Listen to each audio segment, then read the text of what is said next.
হুম। ঠাকুর যে গল্পের ছলে, উপমার ছলে দেহতত্ত্বের অমন চমৎকার কথা বলে যাচ্ছেন তা কেউ ধরতে পারত না। ব্রহ্মবিদ পুরুষ ছিলেন তিনি, তাই তার সংস্পর্শে বা তার পারিপার্শ্বিক আবহাওয়ার মধ্যেও যারা আসত তাদের মন আপনা থেকেই সহস্রারে উঠে যেত। তিনি তাদের দেহকে এক অপূর্ব আনন্দ রসে ভরিয়ে দিতেন। সেই আনন্দটুকু পাবার জন্যই তারা তার কাছে যেত। দেখছিস না, অশ্বিনী দত্ত ঠাকুরকে বলছেন, আপনি ভারী মজার লোক। ঠাকুর বললেন, তুমি তো ঠিক ধরেছ। শ্রী রামকৃষ্ণ কথামৃত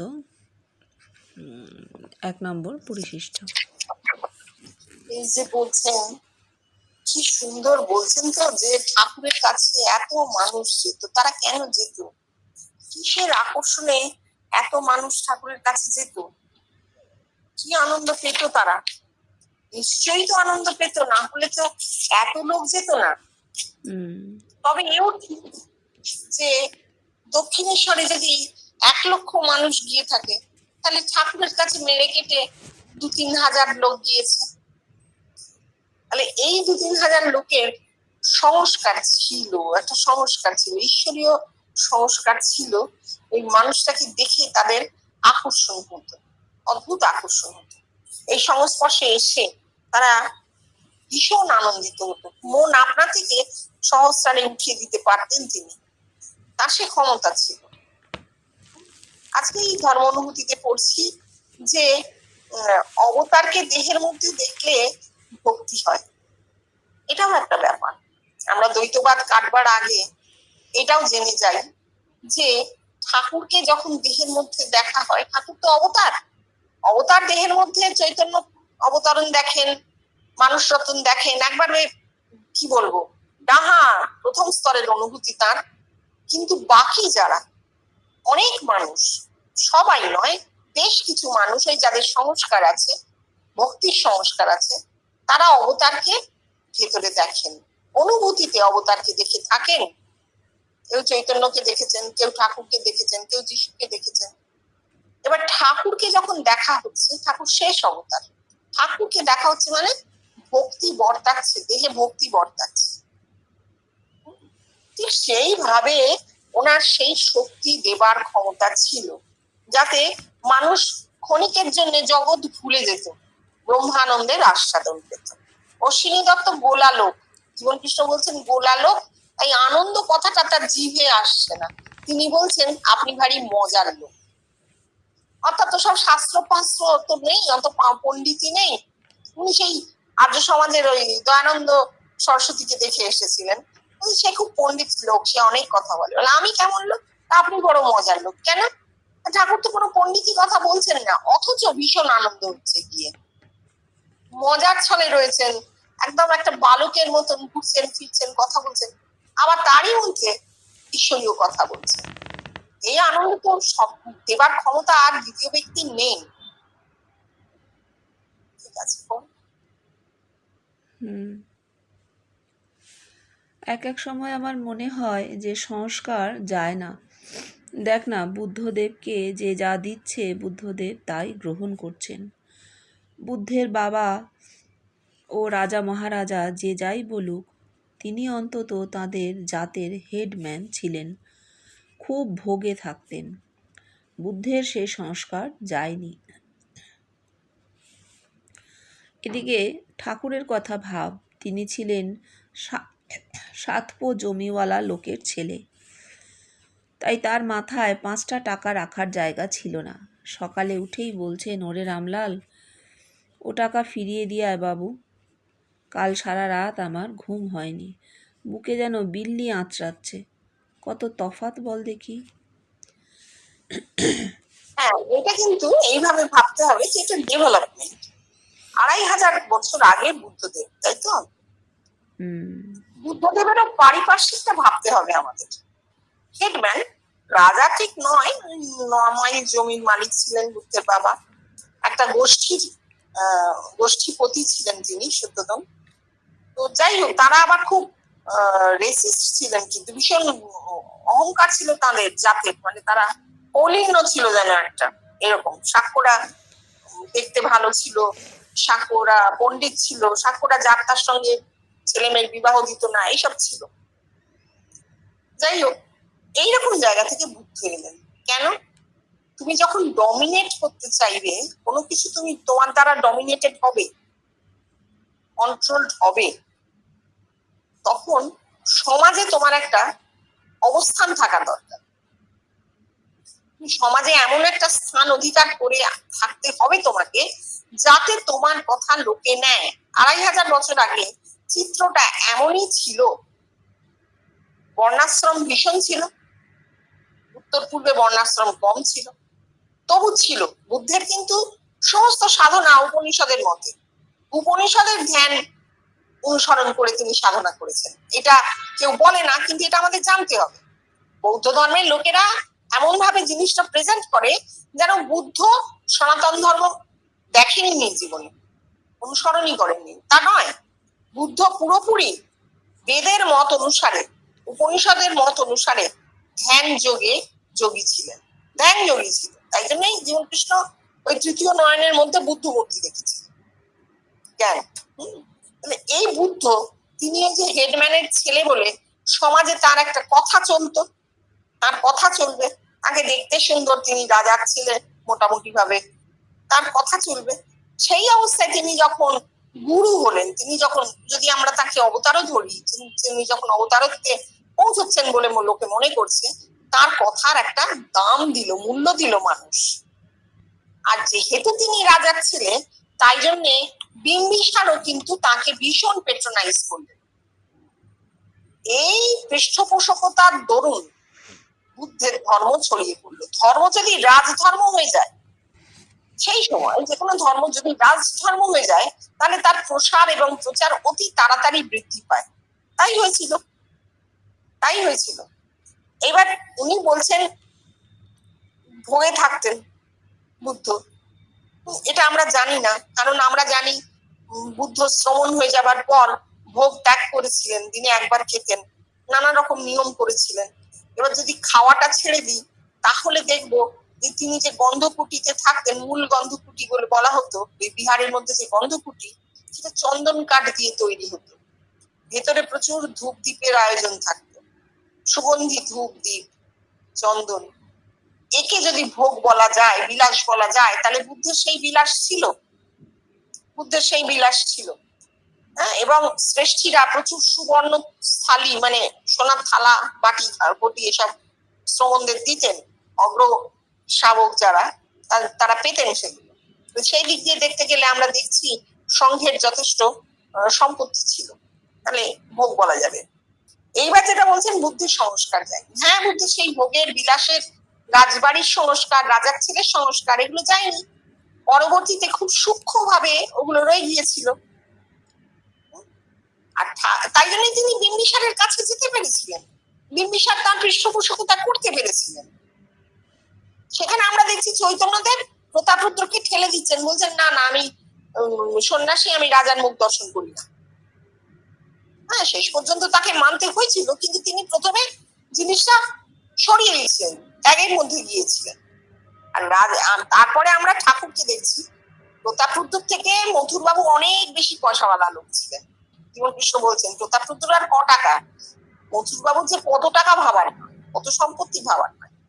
তাহলে মথুরবাবু কিন্তু প্রতাপরুদ্র থেকেও বড় লোক।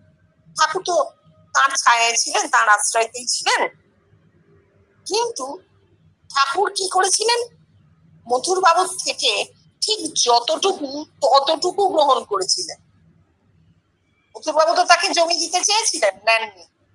7 জমির মালিক ছিলেন, তার বেশি নয়, নেননি। না মধুর, তুমি আমাকে ওসব দিও না, কিচ্ছু নেননি। 5 টাকা পেনশন ছাড়া ঠাকুর আর কিছু গ্রহণ করেনি। অর্থাৎ তার মাথায় এই নেবার সেলটা ছিল না, ভোগের সেল ছিল না। এতটা বিষয় দিলে তিনি সামলাতে পারবেন না, নেই, সেই সংস্কারটা তার নেই। এই হচ্ছে তফাৎ।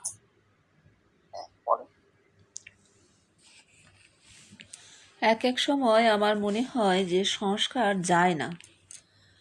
দেখ না, বুদ্ধদেবকে যে যা দিচ্ছে, বুদ্ধদেব তাই গ্রহণ করছেন।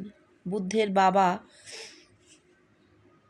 এটা পড়লে পরে, হ্যাঁ এটা পড়লাম, বুদ্ধদেবকে তো রাজার বেটা সব করে, কিন্তু রাজ্য কমাইল ছিল জানিস? বুদ্ধদেবের সময় কপিলাবস্তুর এরিয়া ছিল 9 মাইল।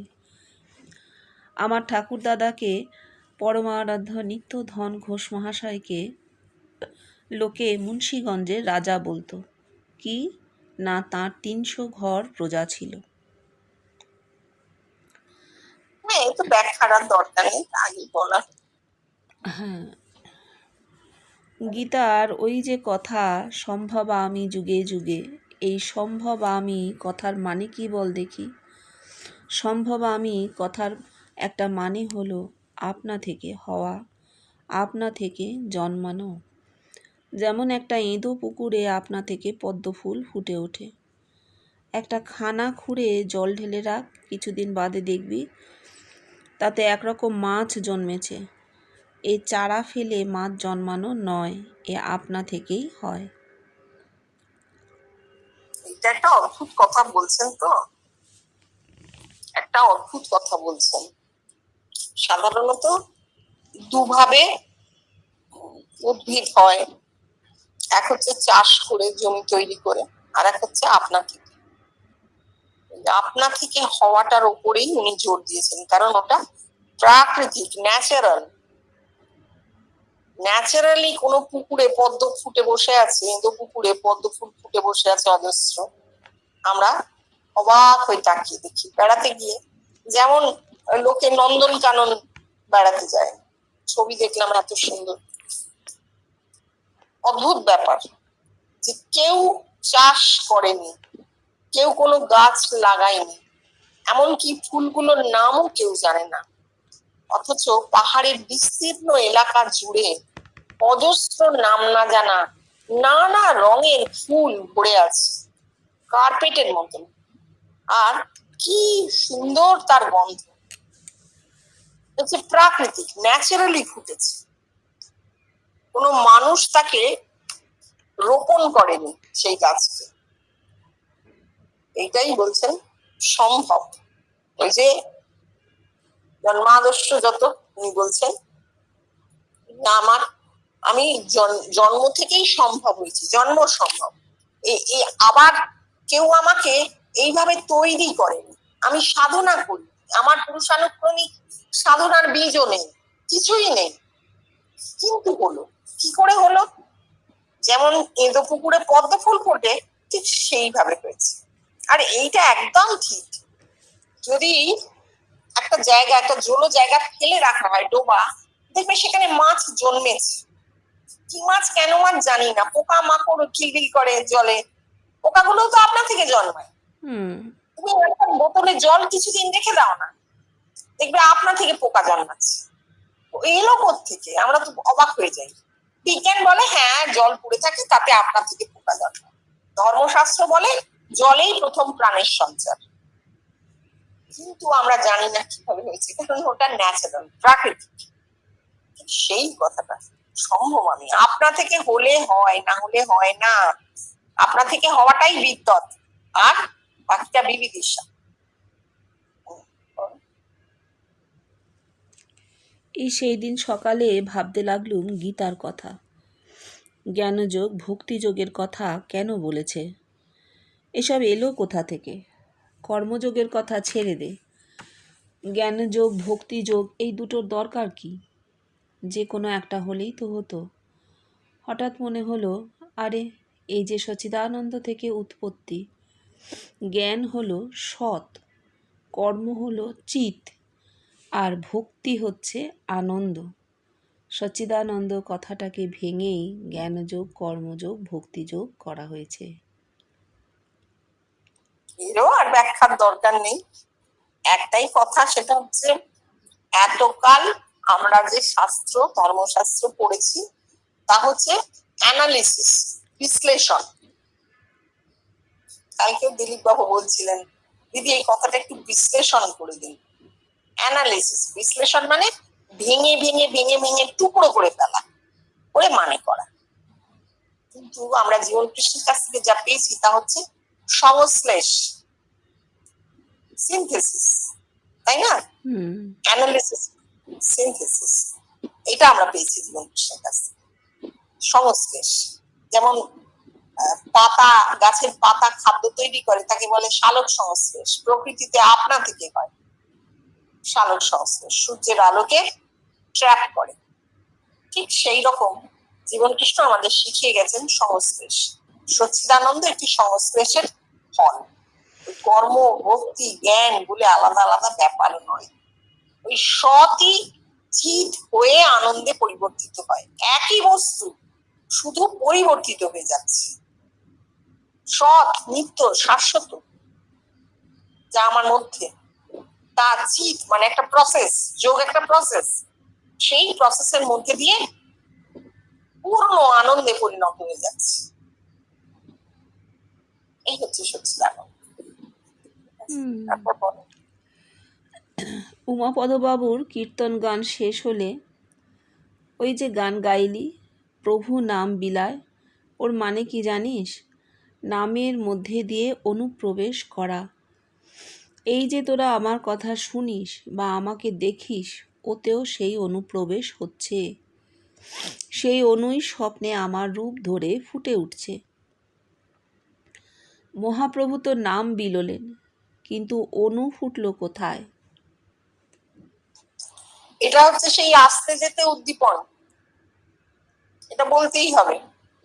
আমরা তো ওর কাছে যাইনি, আর সে সময় উনিও এত আলোচনা আমাদের সামনে বসিয়ে করতে পারেননি, কারণ আমরা তো ভবিষ্যতের গর্ভে ফুটিনি তখনো। তাহলে আমাদের কথা এখানে নেই। সেই সময় যারা তার ঘরে গেছে এবং তার কথা শুনেছেন, তাদের মধ্যে যখন রূপ ফুটছে, তাদের যখন অনুভূতি হচ্ছে, তাকে উনি বলছেন স্বপ্নে ওই অনুই রূপ ধরে ফুটে উঠছে। কিসের অনু? তিনি যে সমস্ত কথা বলছেন, তার যে সার বস্তুটি অনু, সেইটা ফুটছে। এখানে অনু বলতে বীজ বলা যায়। তার কথার যে বীজ শুনে আসার পর সেইটা মাথায় স্বপ্ন হয়ে ফুটছে। এটাকে উনি আসতে যেতে উদ্দীপন বলেছেন। মহাপ্রভু তো নাম বিলোলেন, কিন্তু অনু ফুটলো কোথায়? অর্থাৎ ওই বীজ প্রদানের ক্ষমতা তো মহাপ্রভুর ছিল না। কেন? ঊর্ধ্বরেতা হতে হবে। ঊর্ধ্বরেতা না হলে তিনি বীজ দান করতে পারেন না। যার হৃদ নিম্নমুখী, তার বীজ ধারণের শক্তি কোথায়? আর তিনি বীজ দানেরই বা শক্তি কোথা থেকে পাবেন? বীজ একমাত্র জীবন কৃষ্ণই দান করতে পেরেছেন। তাও তার ঘরে আসা মানুষ, আমরা কিন্তু তার ঘরে যাওয়া মানুষ নয়। আমরা আসতে যেতে উদ্দীপন নয়, আমাদের সত্যি সত্যি পাতাল ফোঁড়াশি। উনি বলে গেছেন সেটা। হ্যাঁ, কারণ আমরা জানতাম না, চোখে দেখিনি, কোন সূত্র ছিল না, এইভাবে তাকে পেয়েছি। আর এখানে আর সেই জন্য অনুপ করবার কোনো ব্যবস্থা নেই। এখানে আপনার সম্ভব আমি। নবাগত জাহাঙ্গীর বাটলিওয়ালার কথা প্রসঙ্গে, ওরে ওকে পার্সি করিসনি। পার্সি বললে ওকে দূরে সরিয়ে দেওয়া হয়। ও যে আমাদের আপনার লোক। He is our own man. এই সনাতন ধর্ম ওদের দেহেতে ফুটবে। একজনের হয়েছে, ওতেই হবে। হ্যাঁ, অনেকে ওই জাহাঙ্গীর বাবুকে পার্সি বলে ডাকতেন। পার্সি এদিকে এসে বসো, পার্সি এদিকে যাও, এরকম বলতেন। সেটা ওনার কানে গিয়েছিল, তাই উনি এটা বারণ করেছিলেন, না এইভাবে বলিস। পার্সি বললে জাত, তো এটা জাত তুলে বলা হচ্ছে, তাকে আলাদা করা হচ্ছে। যেখানে যে মানুষ ওয়াননেস দেবেন, তার তো এগুলো মাথায় কানে লাগবেই। তিনি বললেন ইজ আওয়ার ওন ম্যান, আমাদের লোক। আমি তোমাদেরই লোক, সেটা তোমরা আমারই লোক। তারপরে যিশু বলছেন লাভ দাই নেইবার, প্রতিবেশীকে ভালোবাসো। সে কীরকম? আমার প্রতিবেশী যদি এক অসৎ চরিত্র নেশাখোর হয়, তাই ঠাকুর বলেছেন গাঁজাখোরের সঙ্গে সঙ্গ খোঁজে, সাধু সাধু সঙ্গই চায়।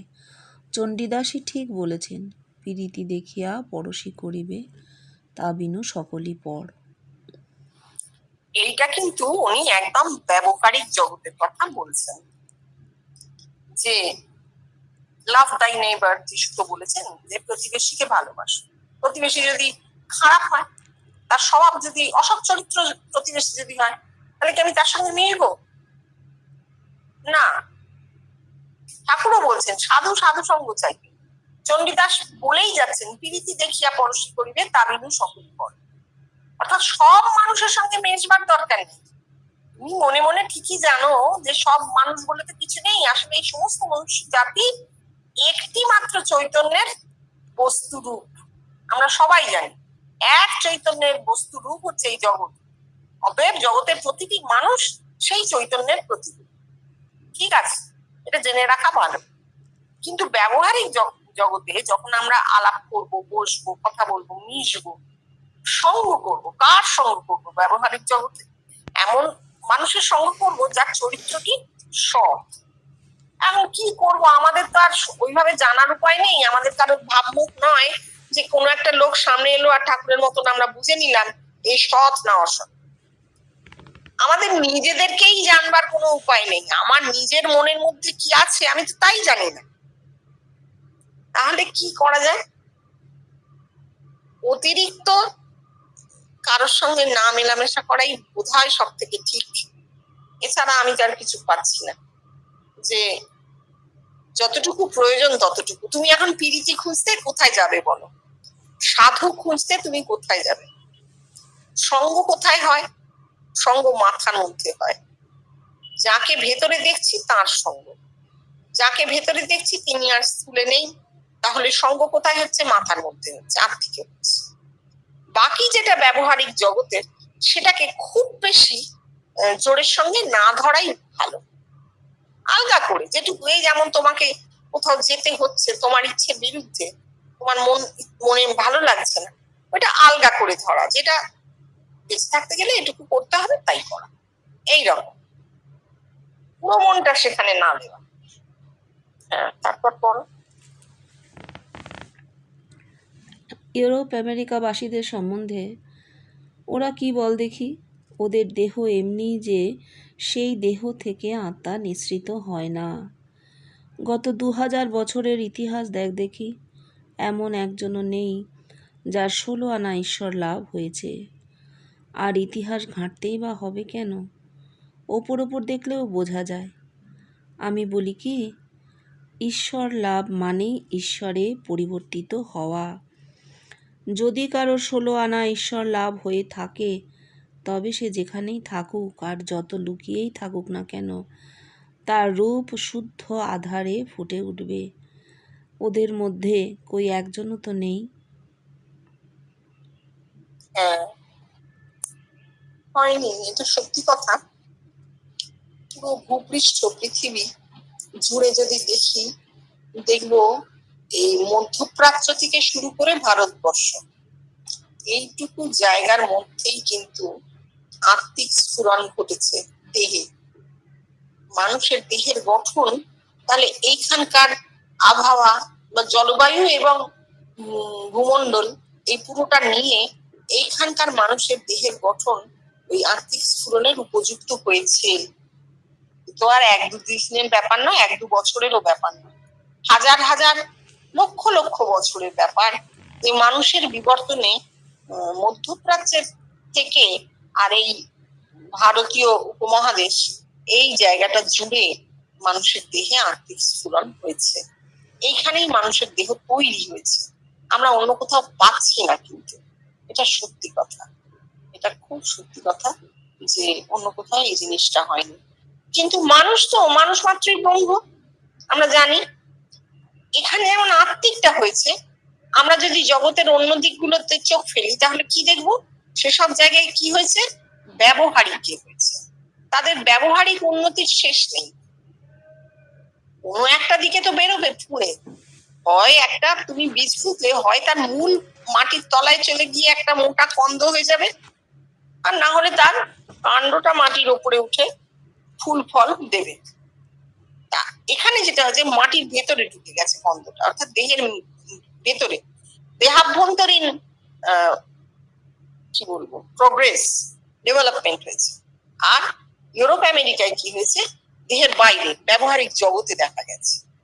কিন্তু মানুষ তো ব্রহ্ম, তাতে সে দুভাবেই প্রকাশিত হতে পারে, বাইরেও হতে পারে ভেতরেও। আমাদের এই পুরো এই অঞ্চলটা বিরাট অঞ্চল বলছি, মধ্যপ্রাচ্য মানে পূর্ব ইউরোপও চলে আসে খানিকটা। পূর্ব ইউরোপ আসবে কারণ সক্রেটিস পূর্ব ইউরোপেরই লোক ছিলেন, গ্রিসের লোক ছিলেন। তাহলে এই গ্রিস রোম এই জায়গাটা থেকে শুরু করে পুরো মধ্যপ্রাচ্য থেকে আর ভারতীয় উপমহাদেশ এতটা নিয়ে, এই এলাকাটা নিয়ে এখানকার ভূমণ্ডল জলবায়ু পুরোটাই মানুষের আত্মিক স্ফুরণের উপযোগী ছিল, তাই জন্যই হয়েছে। এটা একটা অদ্ভুত ব্যাপার। ওরে একটা মজার কথা শোন, লন্ডনে আমার এক রুমমেট ছিল, সে এখন হাইকোর্টের জাজ। সে বলতো, তুমি এখানে এসেছো স্যানিটেশন শিখতে? ওরা স্যানিটেশন কি শেখাবে? স্যানিটেশন কি শেখাবে? যারা কখনো জল শৌচ করে না তারা স্যানিটেশনে জানে কি? জানুয়ারি 1957 পৌষ মাঘ।